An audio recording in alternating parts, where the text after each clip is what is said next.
right, welcome back to episode 30 of Fourth and Three Dudes. This is Chris Nama coming to you from here in quite dark, but not quite as chilly as it was yesterday, Peachtree Corners. And co-hosts, go ahead, introduce yourselves, gentlemen. My name is Chris Burnett, Bernie Dog.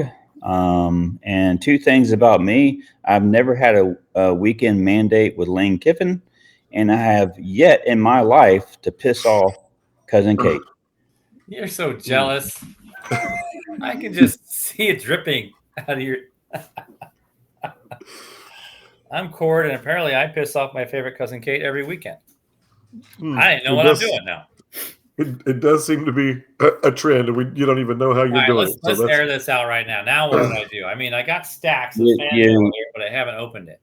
You badmouthed Memphis, and she has a master's degree from Memphis. So, yeah, I didn't. I sat on that when you were saying everything last week. And what did I say bad about Memphis? Was the city or the team? I just waited, and all of a sudden, as soon as she watched the episode, ding, tell Cord. It's a weekly event now. Well, I learn something new about her every week. You forgot to read that part of the bio. You just knew about the Peloton in East Carolina and the communications degree.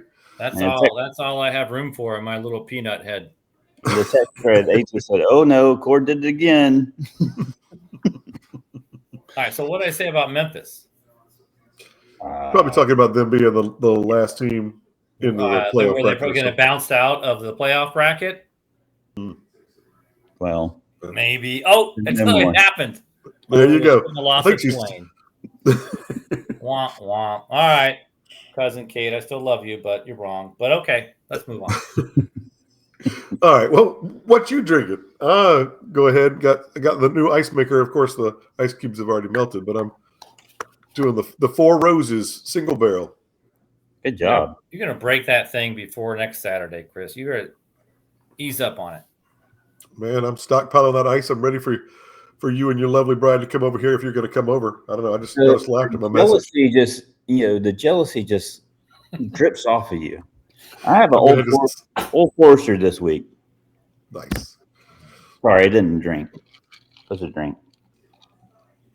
What you got, Cord? I have a Broken Beaver Butte Porter from Boo Boo Lake Brewing in Bendover, Oregon.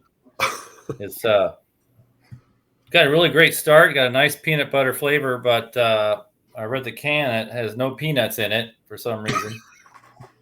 And then it's kind of got a disappointing flavor on the back end. Not sure if it's hope or despair. And then it starts to burn as it goes down, and your eyes start to water, and everything around you just kind of fades away. And the next 6 hours, you lose all your productivity. That I don't even know what I'm trying to say.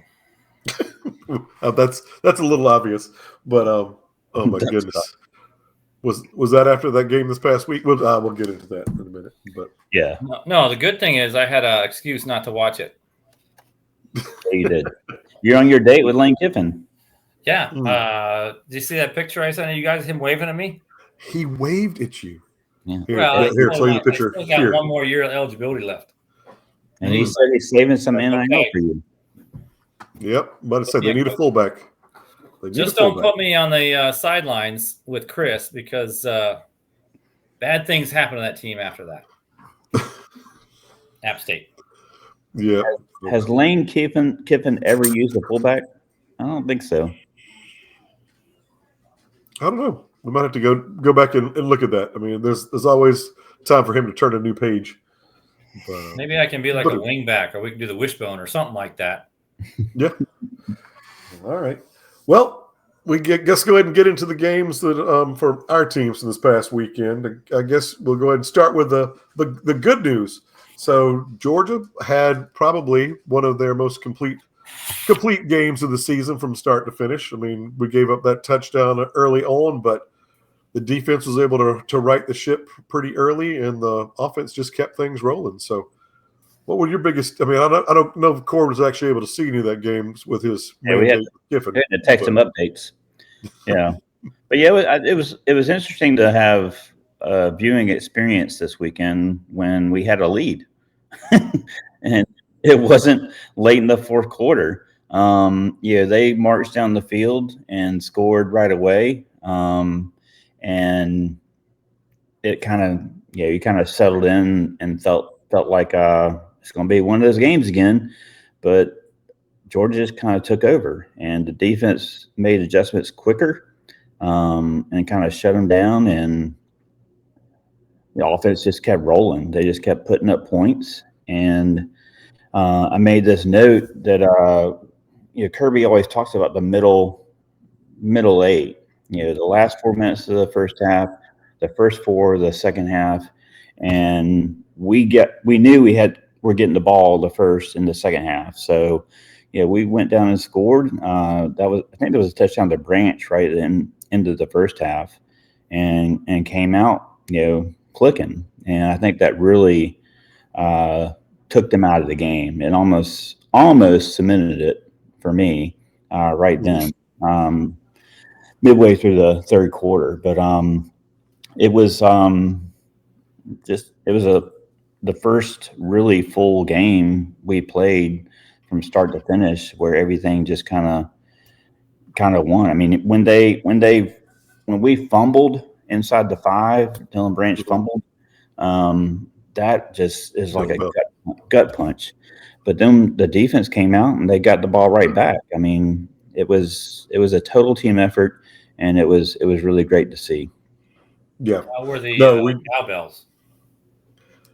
They weren't nearly as loud, but I mean, again, it's like they were saying, every interview with the players, noise is noise. So they've gotten used to all that. So I mean, again, scoring on 7 out of our 10 drives, and then even with our second string in with Puglisi and everything else, being able to basically have the 5-minute death march at the end of the game just to run the clock out and finish the game off, which was nice. But yeah, I mean, I did not have to step up my alcohol consumption during the game to match our scoring and keep all that going. So it was nice. I mean, just be able to, just to relax. Like Kirby said in the post game or whatever, when they interviewed him, he's like, what was that like being in the fourth quarter like that? And it's like you said, he was trying to look for things to bitch about. Yeah. What do I have? We got 300 yards rushing, and we're passing the ball at will. So what are we going to do? Yeah. And KJ Bolden was a leading tackler for the Dawgs, who had I think 10 tackles, and then Raylan Wilson and CJ Allen were just, I mean, they were controlling things up in the front. I mean, that's the most I've heard Raylan's name called in a game, I think, all year, but they were just all over everything. So. Yeah, every game he gets a little bit better. But it was funny how the announcers, I forget who they were, but anyway, they mentioned early on the first quarter, we have 8 sacks on the year, or whatever it is, and then boom, boom. All of a sudden we're getting pressure. And it was everything that we had wanted to see out of the defense. I think, we gave up 21 points, but 7 of that was to our 3 deep, and the game was well out of reach by then. So it was good to see the defense make those adjustments after that first touchdown and kind of take the reins. Yeah. Schumann and Kirby saying, let's go ahead and make an adjustment in the middle into the first quarter. Let's not wait till the third or fourth quarter. Let's just see what it's like to do it now. So, but yeah, the defense did well. And that's one of the things too, again, with them being so young and everything else, we've kind of talked about and hoped that it was going to start looking like that. But I mean, listening to the on 3 and all these other things as well, is just the fact that if Georgia's defense is making this kind of improvement moving along through the season, it's just one of those things that's scary, hoping of course that it continues along the path that we're on. So I mean, I think it will, and as long as everybody else stays healthy. I mean, we've already lost a couple people for the year on the defensive side, but I mean, again, if the rest of the people stay healthy and everybody continues to improve like they are, it's a very good sign. What did before we move off this game, what did you think of the backup quarterback coming in? I just thought he was more effective. Obviously, he scored, I think, all 3 of their touchdowns on runs. Right. Shapen I mentioned last week that I thought he could hurt us, but I really thought maybe they just don't trust that kid quite enough yet to start a game. But they have packages for him where Yeah. he comes in the game. But I thought he had a different dynamic. Obviously, we still were ready for him regardless. But when he came in and scored that touchdown, and I just thought we could be in for a long afternoon. Yeah. No, I mean, he did look good, and it was just a different. It was a different feel with him in there, but I don't know. I mean, again, I think we were ready for it, and it's one of those things. I don't know if it's going to be like the whole Lagaway and Nessmeyer and everything else, but they're going to start going to their younger quarterbacks and things like that for the rest of the season, try to get ready for next year. So it'll be interesting to see. He did have more. It felt like obviously more of a run threat with him than it was with Chafin, but yeah. Seems like they are improving, though. I mean, in the first half of the season, it's like the first half, the offense was really slow, and it's just a hard time for them to catch up, and then they would boat race the whole second half and crush everybody. Yeah. But it seems like they're making their adjustments quicker. No. No, I mean it does. Yeah. Everybody's getting more settled in. I mean, we've got a freaking offensive line that is healthy. I mean, that's healthy across the board. I mean, they're getting to They're their crushing it. right. They're getting. I mean, it's like they were. I think one of the other shows I was listening to is like Monroe Freeland at one point was going to assist on a block before moving to the second level, but turned and looks like, I don't need to help there. I'm getting to the second level and getting out, and they're just. But everybody's doing it. It's like, I mean, Delp's blocking people all over the place. Branch is blocking people 30 yards down the field on these runs. When I mean, it's just everybody's willing to do what they need to do, and it's really nice. And they're starting to come together, and even more. And with that healthy offensive line, which is again, that's the scary thing. I mean, we were able to run against Alabama earlier in the year. We've been able to run against everybody else. I mean, putting up 300 yards on any team, much less an SEC defense, is pretty amazing. And so I just needed Chauncey Bowens to do a little bit more last week. I mean, I don't know why, but I mean, Nate was doing so well. So that's just my shout out to Nate. I mean, he took over. But this you probably saw it too, Nama. But feel like all year, I've talked. We talk about the screens or the basis for this offense, and this was the first game I can remember this season where Gunner gives that fakes his shoulders in the first quarter, and then hits one deep. It's usually the third quarter before we see that. And I just think that's a development for the whole offense.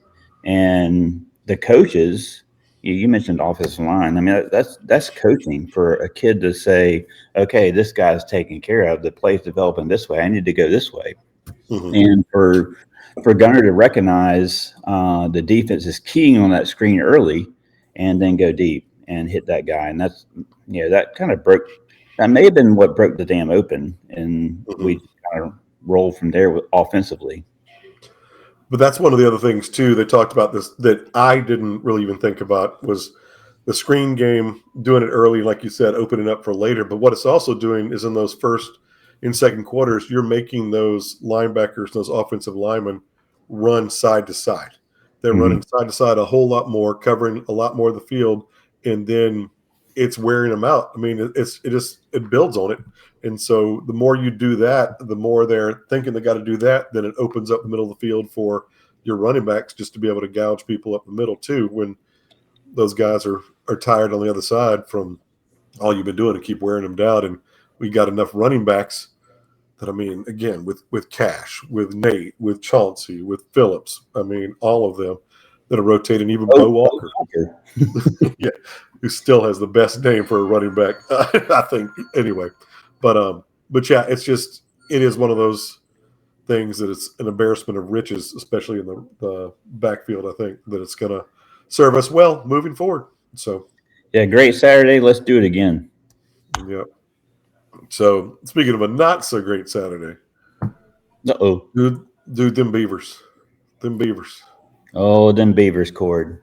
We've Oh already my moved on to gosh. baseball season. Hey, Nama, look at these gloves that Wilson made for us. Which one do you want? You got some gloves? Yeah, I sent you play clip number 33. Oh, okay. One thing good about being in the Grove is that you don't have to watch. You don't have to watch that. My goodness. Hold on. I didn't think I was going to have to bring this out, but I think I'm going to have to. Yeah. And plus, I was at the dermatologist today, so I got to put a bunch of pock marks on my face from his little freeze gun. But gosh, they had what, 475 yards offense versus 150? It was special teams. I mean, look at special teams. The first kickoff after the second half, they run it back for a touchdown. And then at the end of the game, block punt on the 30, and they score a touchdown there. There's 14 points. It was 21-17. And they had fired the special teams coach when this whole thing shook up like 3 or 4 games ago. And special teams is going to be coached by every coach. It was by committee. But how'd that work out? Not too well. That's, I mean, again, when I saw that, because y'all were. I mean, Hankerson had a great game, but it even looks like y'all had that interception right there at the end of the game, and but couldn't do anything with it to get in the end zone. Yeah, I guess Sam Houston is just a big defensive juggernaut.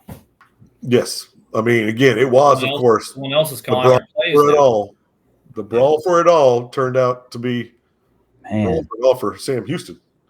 Yeah, and Bernie, you were asking why I didn't take the Beavers at my 22.5-point favorites. Well done. Yeah. Well done. Yeah. Even worse, I took the Ducks by 7. And they didn't cover. That's the worst thing is you bet on the Ducks, which you hate doing, to cover. They don't cover, but they still win. They win in the last 7 seconds of the game. And they kicked a field goal with the kicker that they stole from Oregon State 2 years ago. Oh! Face with Lane Kiffin. I mean, Naaman, I can't say that. He did wave at you. He waved at you. I mean, yeah, I don't have any material for that. I was a little verklempt. I got a little teary-eyed. We've got the picture. We already showed the picture earlier. So, yeah. Oh, there's video too. Oh, I don't have the video. So send that video to me, and we'll throw it in here. Oh wait, there's no video. Okay, we'll do some AI video. No, all right, rewind. All right. Well, so you were down in Ole Miss. Was you have a good time down there? Yeah, I was chin deep in the Grove. Had a really good time. So had a tent. There's a tailgate. There's an early kickoff. We had to get up at 06:30, and kickoff was at noon. Great weather. And then fourth quarter, we started to get cooked when the sun came over. But they were like 35-0 at halftime. Winnidad had 333 yards just passing for him. Then they put the second string in just before halftime. I mean, second string is Austin Simmons. So, I mean, poor Citadel. Fans were nice. Their fans were nice. Met a couple of them. But, yeah, that was another – speaking of boat racing, that was a good clip that Lane said at halftime that he was excited about Georgia boat racing, Mississippi State. Yeah. And look, Cord and Lane Kiffin aside, love was in the air in Mississippi because Oxford and Starkville both had a halftime proposals. Oxford's a little more dramatic because Lane Kiffin photobombed it, but that was pretty funny to see both games in Mississippi get marriage proposals. Yep, it was. So, all right, and then other big games of the weekend. I mean, that freaking Indiana Penn State game. Holy smokes! I thought Penn State was going to do the impossible and knock off Indiana, but man, Mendoza had his Heisman moment. So, and the SEC particularly, it was the weekend of the wide receiver catches. Cam Coleman made 2 amazing catches. But yeah, that Indiana receiver, that catch, that Yeah. might be the catch of the decade so far. I mean, just the slow motion of it, Right. reviewing it, the way he got that foot down, like it live, I thought it was a left foot, and then Right. the review is like, oh my gosh, the left foot was not down. Oh, but there's the right foot. Yep. That was just, man, what a catch! And And I mean, this is the other thing I want to say: the referee, right there, he was. he That was was right impressive. there, and he knew immediately because on replay, you're thinking this foot's going to go out of bounds, the foot's going to go out of bounds, but it doesn't, and they got the call right. They did. And even regardless of what Booger McFarland said, there was still only 1 foot down. But anyway, There were two. he said he was saying that the whole rest of the afternoon highlights packages. He kept saying he got that as a catch in the NFL. I'm like, why don't somebody tell him there's only 1 foot down? I mean, goodness gracious. But the catch right before that one on the sideline was almost as good. I mean, that's the crazy thing. You would think someone would be in his earpiece there saying, Booger, this ain't the NFL. And he just pulls it out. Yeah, he does. He's got his own thing, but yeah, that one. But I mean, going to Coleman, I mean, I thought Auburn was going to win their game. Yeah, and just that was crazy too. And that was what's so funny about Auburn because they fired their offensive coordinator. I mean, their head coach, who's an offensive guru, and they have their biggest offensive output under their defensive coordinator, interim coach. Right. And why are not they should be throwing to him every freaking down because that guy just will go and get it. And I'm sure he got phone call, and that's the amazing thing. He probably got phone calls all week from other programs, and this was his showing out party to jack up the NIL. So I mean, good for him in that regard. But I never hate to see Auburn lose. Yeah, and Pavia keeps his chances of trying to sneak into the playoffs somehow alive, but then I mean the Oregon game, that freaking monsoon they were playing in, that was crazy with Iowa, but getting that last second field goal, but then the ACC had Virginia losing to Wake and Cal upsetting Louisville, so some of the bigger players in the ACC got knocked down. So, but I guess we need to go over our locks of the week, or again, 2 out of 3 ain't bad, or 1 out of 3, I suppose. Yeah. So, NAMA had Indiana minus 15, so we just covered that. That didn't work out for NAMA. Cord, for some reason, went with his enemy, the Ducks, minus 6.5. Expected to be. Yeah. I don't know why they're so overrated. I mean, they almost lose by 2 points and they go up a point. And you still picked them, so you lost. I had Bama minus 10, and that was touch and go, but they pulled it out. So I move up in the standings. I'm now 500, 5-5-1. Bama 4-6-1, a game behind, and Cord buried in the cellar at 3-7-1. And our guest, me and Stanford Steve. Yes, Stanford Steve he's hovering right around 500 for the year. No, he's not. He's like you. He was 500 going into this weekend. So, but anyway, all right. Well, I guess we need to move on. Speaking of this weekend, we got Texas rolling into Athens for a 7:30 kickoff. Man, I think I heard today the ticket prices came down a little bit, but I mean, when I was working on the show notes, the get-in price on the secondary market was $321 for a ticket to the nosebleeds. I was like, holy. Yeah. But good thing I got my seat in my basement ready for me. But that's worse than Disney World. Well, pretty much. Pretty much. But what do you think is going to be the keys for the game this weekend, Bernie? I think it's going to come down to our secondary on defense is the biggest thing, because I think Sark's going to go pretty one-dimensional early on. I think we stopped the run. and I think he's going to try to pick on this secondary that's been exposed this season, but has come along. But I think that's what their plan would be, is my guess. Offensively, it's just a matter of feeding off what we're doing. Some good news, we didn't talk about it in the Mississippi State recap, but Lawson Lucky went down. It was a ugly targeting call. Yeah. And shout out to the Mississippi State kid that came up to him after the game. I think it was, and introduced himself and congratulated. Was glad to see him. But anyway, he's practiced today, so he's cleared protocols. It sounds like he's practiced today, and will probably be on the injury report, but that comes out tonight, I think. But we'll probably see him on Saturday, and we've talked about it. Nama talked about it earlier. Our tight ends, they're just working their tails off. Delp got his first touchdown. We didn't mention that. Which is crazy. The kid's been working his ass off. He got his first touchdown of the season, but I mean, he's blocking guys like crazy, and it's good to see that his tight end rotation might not miss a beat going into a big night game in Sanford Stadium. Yeah.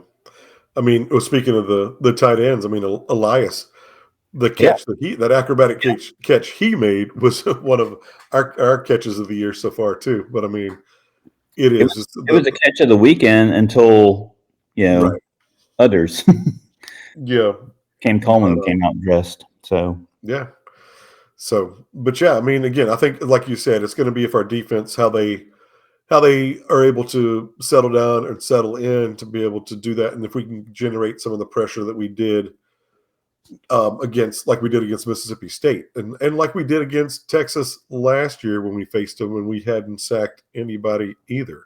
Yeah. And I mean, granted, I still don't think Michael and is walking through that door, or Jalen either, but still, if we can generate some of the pressure, use some of the different schemes that they are able to develop it, hopefully early, and not have to wait again late in the game to make a change on defense, I think we can do it, because Texas sucks at running. They are horrible, and so I mean they are one-dimensional already. So Arch has been doing better going through the season, but yeah, if we can generate some of that pressure, make him make some quick decisions, and because he is more apt to turn over the ball too on the interception, which is a good thing as well. So yeah, and one thing I didn't mention is Dalen Everett in Atlanta, SEC championship game. He had the game of his life in the backfield. He sacked Ewers and had, I think, 2 interceptions in that game. So we do have him still. So hopefully he feeds off that and has even a bigger game. Yeah. You got anything you want to talk about, Cord, with that? Or I think if George is able to start quick, it'll be an easy game. But if they kind of wait till the second half to make adjustments, and Texas does, it's going to be a foot race, to the end. But I think that helps Georgia if Texas front line can't handle your front four. If you can get pressure on the QB, I mean that's going to help. And one shout out to our one listener in Texas who told us where to stick our podcast last week. We appreciate your passion. That is true. We appreciate you listening, and yes, we do not think that Texas is going to win this week, but thanks for listening. I hope you're tuning into this one as well. So, but yeah. So who does Oregon State's got going up against Tulsa this week? Yeah, the Tulsa Kings, and they're a favorite. I think Sly Stallone. Well, they were favorite last week too. Cousin Kate said you should go to that game, Cord. She says it's a cute little stadium, and Nama put in the show notes. What is it? $4 a ticket? Tickets as cheap as $4. That's one thing about Oregon State. They are the best value of any FBS team. I mean, you can give them a 20 for a family of 4 and get change back. There you go. And they'll open the gate for you to rush the field. Right. So it was like Cousin Kate. Was she like a cheerleader there or something that I don't know about? At Tulsa? No. Yeah. Just before he starts talking So bad I can about say it. bad stuff about Tulsa and not get in trouble. Just check your lines. Okay, yeah. No Yeah. ties to Tulsa that I know of. But yeah, I'll check my text with her on Friday morning and see if Oh you. yeah, I'm sure he'll be burning it up. Oh, the other big games this weekend are Notre Dame and Pitt. It's gonna give, I guess, one of those games that's gonna see if Pitt can keep their hopes for an ACC championship bid alive. You got Oklahoma and Bama.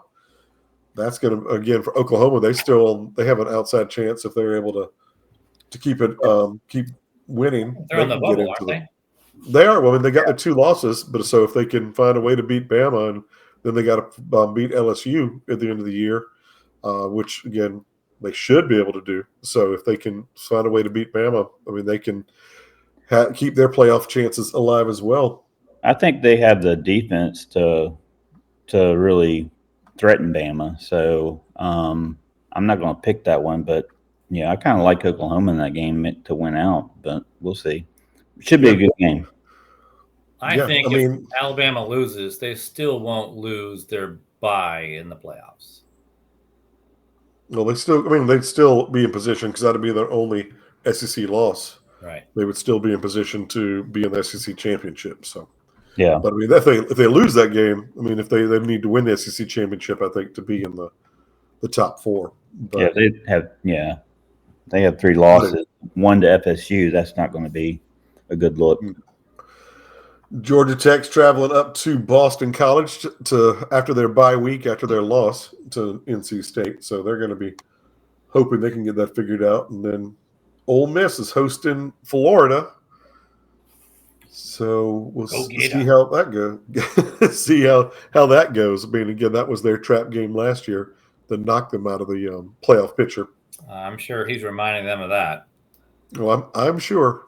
I am sure. But yeah. So I mean, again, some good games this weekend. Not as many ranked versus ranked games as there have been lately, but it'll be another fun weekend. So yeah, looking forward to it. Yep. All right. So I guess we need to get into our locks of the week. All right. You want to go ahead, Bernie?